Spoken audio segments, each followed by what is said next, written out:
Hello, everyone. This is Daniel, and I'm going to discuss to you what perfect love really is.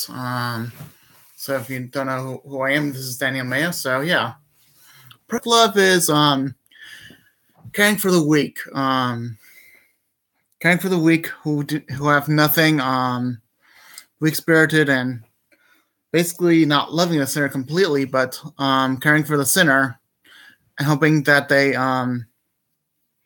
change from their hurtful past and fast that they live that has been filled with hurt and pain and pity. I mean, these are sinners that are basically, in their habits, they are, they seem evil, they seem wicked, but really, they feel like they have no hope. They really feel like they can make others feel like they feel like. They want to make others feel their pain. So what does perfect love do? It prays for the weak. It prays for those who are needing God's help, and basically with God, His perfect love is a will to help others. His will is to protect the weak, not the strong in faith, but the weak. He knows the strong in faith really can help others. So what does He do with the strong in faith? For those who think they have strong in faith but do not, He just he wants to help them, but He knows that they are hurting His weak ones, so He protects weak ones instead. So, and then with God, with those who are strong, He tells the strong to help the weak. So His love extends to all people. And when Satan attacks His people, when Satan attacks Jesus's people, Jesus goes into very much defense mode, and He will heal those people that have been attacked by Satan. So this is Jesus' love. And of course, His perfect love, His absolute perfect love, was when He was on the cross and He died for all sinners. Because we are all sinners, and all the weak came. All the weak people that could come came, and that accepted Him into His heart. All of those came. So this is perfect love, and His perfect love is is willing to sacrifice for others. And that is another thing that perfect love is doing. It's basically willing to sacrifice for others. When you sacrifice yourself for others, it's not, perfect love is not really, I want this, I fight for gaining things. It's actually fighting for those who have nothing, and basically fighting to let yourself be part of that person's miserable life, but to heal them is to put part of your life into their life, so you can become weaker and they can become stronger. But then your power, your strength, comes from God. So God is a fountain. Jesus is a fountain that never runs out. And that's what His love and His will really is all about. So His love is brilliant. I mean, in His perfect love, He even wants atheists to change their minds. And how can He tell them to change? I mean, He doesn't really do that. He tells other people that are evangelists or anything like that. He tells them to change their hearts through them, and then He can change their hearts if He needs to, or if they decide to change their heart. By the way, only you can change your heart. God can tell you this is the time. Only you can decide that through God telling you this is the time, that only you can change your heart through God. And of course, God can speak through you, but only you can decide to do that for God.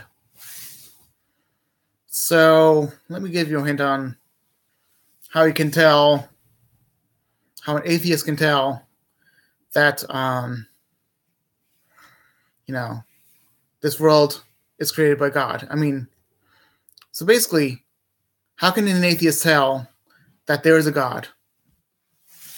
God created this world, and it's massive. Look at the oceans. Did they come from some planet? Did an alien basically drain their whole entire planet just for the oceans? I mean, 70% of the Earth's oceans, or Earth's water is ocean, and it's 70% of the Earth is water. So did the aliens, did they get water from another planet just to drain water from another planet? I mean, it took whole entire lives just to make this Earth, and how did they even form this ball, and how did they basically start it? I mean, the perfect may not be perfect, but this Earth may not be a perfect circle, but it's basically massive mountains and valleys and ocean that's really, based off of. And how do they start volcanoes? Did they get their idea from somewhere? I mean, if there are aliens, and if they started the Earth, I mean, where would the aliens come from? Where did this originally come from? The original creator has to be something really powerful. There has to be an original creator. They didn't just start off of technology, now did it? Because God was the one that created God was the one that created the universe with His Word. And where did light come from? I mean, it came from His Word. So where did and by the way, what created us? Wasn't technology, if you're wondering about that. It was His pure love that came and stitched us up as it is. We're actually a shell of human beings based off of God's image. So every human being is shaped, they're a tad different, but every part of their skeletal or their makeup is of God. So that's evidence. So that's what the Bible says. What does Hindus believe? Well, they believe in Buddha. And if there's every single other God, would they argue? What if God really isn't perfect? But He did create the universe. He really did create this earth. So He has to be perfect, right? I mean, if there were many gods, well, where'd they all come from? So basically, God, the original being, I mean, and this is the complex part, but the Bible did say He was infinite. There's some other Bibles there's some other books that say He's infinite. But none other than the Bible does it say clearly that we do not know all the answers. That God ended up creating this planet. So, and also, where did Adam come from? If the Bible created, I mean, God created the Adam, right? God created Adam, right? And his creation was all out of clay and dust. All right? So it was out of dust. So is there anything else to know about that? So basically, even though He created us, Satan tricked us, right? And that's evidence from the Bible. That's literally evidence from the Bible. Does any other religion say that? Okay. So how can we make it to heaven? We all sin, right? We're all guilty, right? So Jesus died on the cross for us. His will is to be pure love, like I said before. God's will is to create and to care with love. And His perfect love is really there. People live by perfect love sometimes, but other times they live by the flesh, which is hate. Hate comes from Satan. Hate did not come from God, but hate came from the devil. And even though God is, the one that created the universe, then there was the devil. So you're wondering, how can the devil be created to do horrible things? I mean, he said to the devil, which when he was an angel before, he said, humans will be dumber than you, but they'll be higher than you. And he's like, I can't think about that. I don't like that. And that's probably how some of you are thinking. But, if you're thinking about, how a low grade human being, how can we be really, I don't know how to think like that, but how can a loving God create such hate? He did not create hate. The devil got proud. He got jealous, and he started waging war against God. But he ended up getting kicked out of heaven like lightning. And that, by the way, was spread from Babylon. So Babylon, who was the originator of the message, basically, he was the one that ended up basically he ended up, so yeah, so hate comes from the devil. Hate creates this chaos on earth. And the devil was the one that created chaos on earth, not God. The devil was the one that spread hate. And unfortunately, many atheists will be blinded until the moment they decide that they should change. But God is still there to love all those who are helpless, indeed. So this has been my 7 minutes and 7 seconds of how to help an atheist. For those who are evangelists, not church evangelists, but those who evangelize to other people.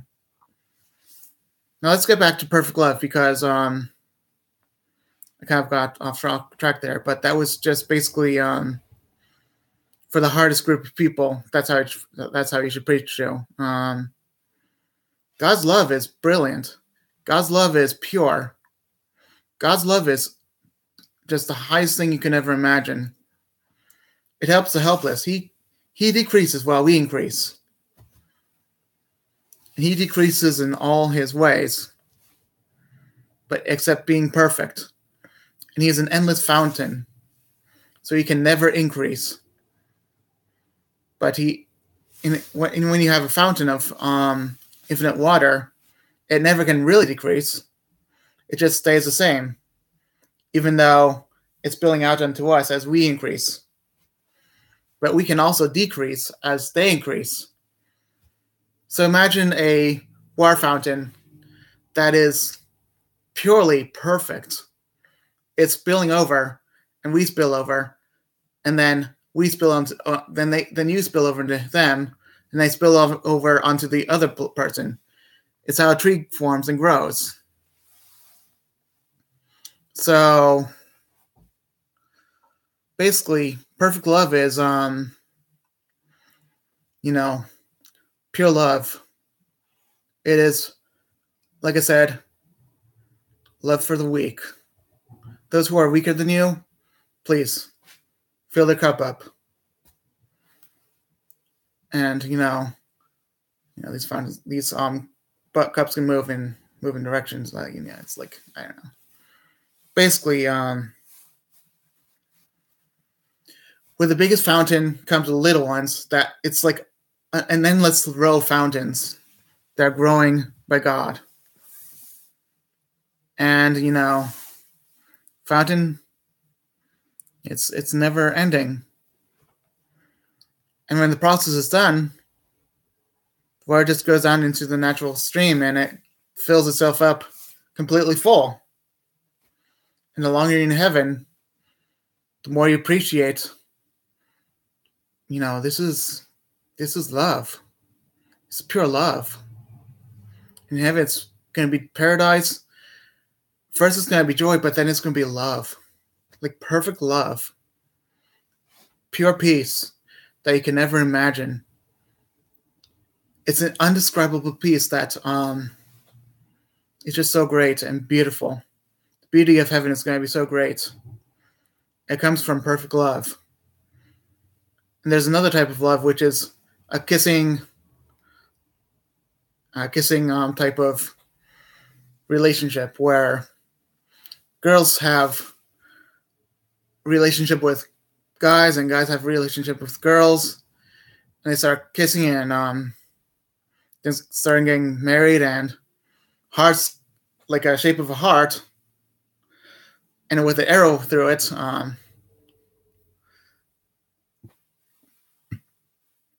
And basically, all that is basically a reproducing kind of thing. Then there's a fatherly love and a motherly love, which helps the children grow bigger.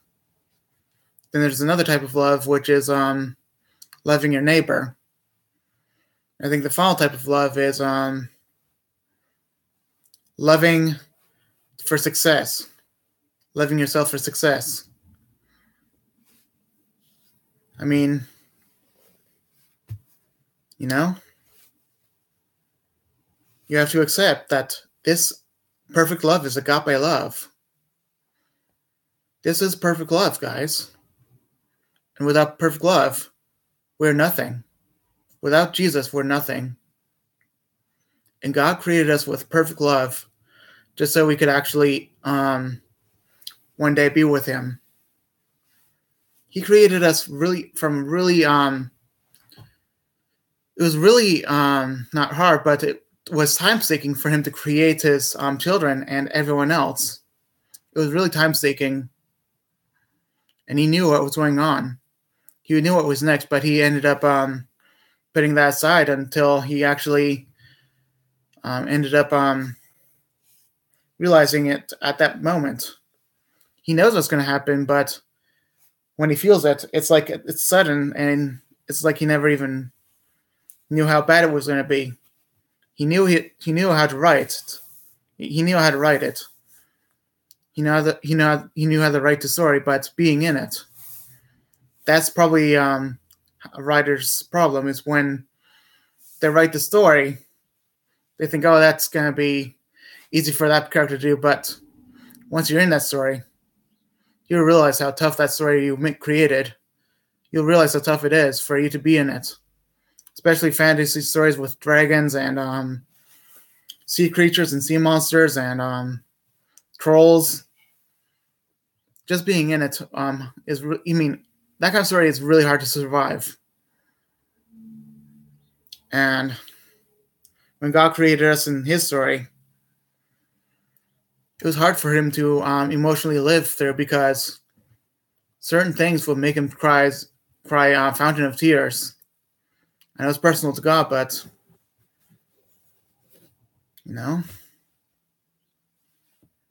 even he can really cry. In heaven, we don't cry. And that'll be his final tear. His final tears are on the people that have perished. Those are his final tears. And unless he has perfect peace. Perfect peace that is undescribable. And then there's perfect joy, which is not just happiness, but having this perfect joy of happiness to help others and helping others to,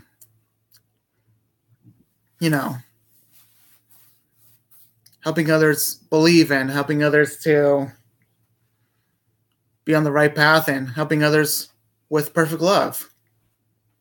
Is there to be happy for others' success and spiritual success especially. So being happy for others' spiritual success, it's undescribable. Then there's perfect peace and then perfect love.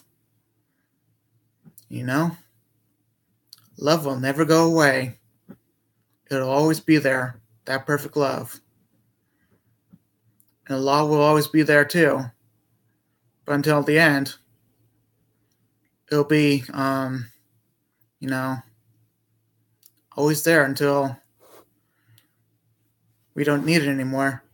Even then, in heaven, it'll still be in our hearts and in God's heart. In hell, it's not there. It'll be perfect. It'll be perfect torment, and eternal torment and eternal sin. In heaven, it is perfect peace, perfect love, perfect joy, and perfect holiness. And I hope people will recognize that I'm still there with love. Even if I'm the final person left on earth, as a Christian, and a true Christian at that too, I'll still be there for you. We only have one life. But within that life, it's infinite. And on this life on earth,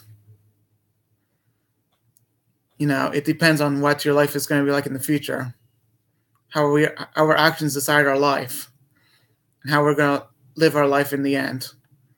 Because when we live for destruction, we live for destruction, and when we live for holiness, we'll live for holiness, and when we live for love, we will live for holiness and love. Be loving,